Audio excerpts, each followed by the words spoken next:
क्या आपको स्वदेश मूवी का वो आइकॉनिक सीन याद है जिसमें एक आदमी खड़ा होकर ये देखता है कि क्या आज बारिश होगी या नहीं?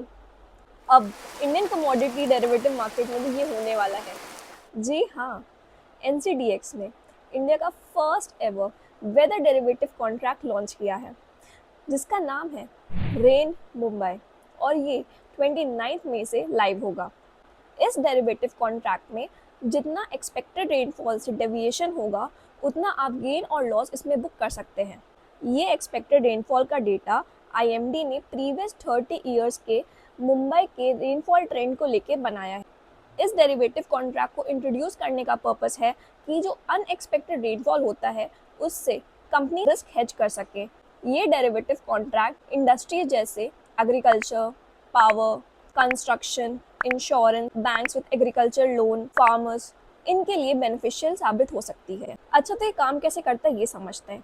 एग्जाम्पल, एक एग्रीकल्चर कंपनी, उसको लगता है कि आने वाले कुछ टाइम में बहुत भारी बारिश होगी, उसकी वजह से उसका बिजनेस में नुकसान होगा, तो वो अपना रिस्क को हेज करने के लिए वेदर डेरिवेटिव में लॉन्ग करेगा ताकि उसको डेरिवेटिव में फ़ायदा हो जाए और अपने बिजनेस लॉस को उससे कवर कर सके।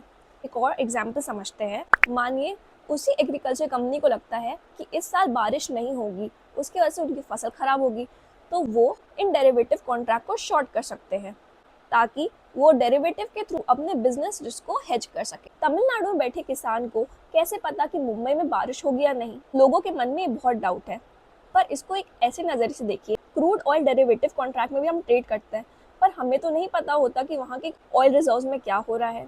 वैसे ही रेन मुंबई को हमें प्रेडिक्ट करना पड़ेगा एंड मोस्ट प्रोबेबली एक बार ये इंट्रोड्यूस हो जाए तो हो सकता है सेबी और इंस्ट्रूमेंट्स जैसे may be Delhi rain etcetera introduce कर सकती है। ये वेदर डेरिवेटिव भले ही इंडियन मार्केट के लिए नया है, पर ये 1990 से ग्लोबली ट्रेड हो रहा है, जैसे US, UK, Japan, Germany etcetera. और इनमें और भी weather derivatives, snowfall, temperature, energy, इन सब में भी ट्रेड होता है। मार्केट में लोगों के मन में एक और डाउट है इसको लेके कि क्या ये सच में एक ट्रेडिंग इंस्ट्रूमेंट है या फिर और नया गैम्बलिंग इंस्ट्रूमेंट, और अगर ये गैम्बलिंग इंस्ट्रूमेंट है तो ऑनलाइन गेमिंग और कसिनो को क्यों अनइक्वली ट्रीट करें?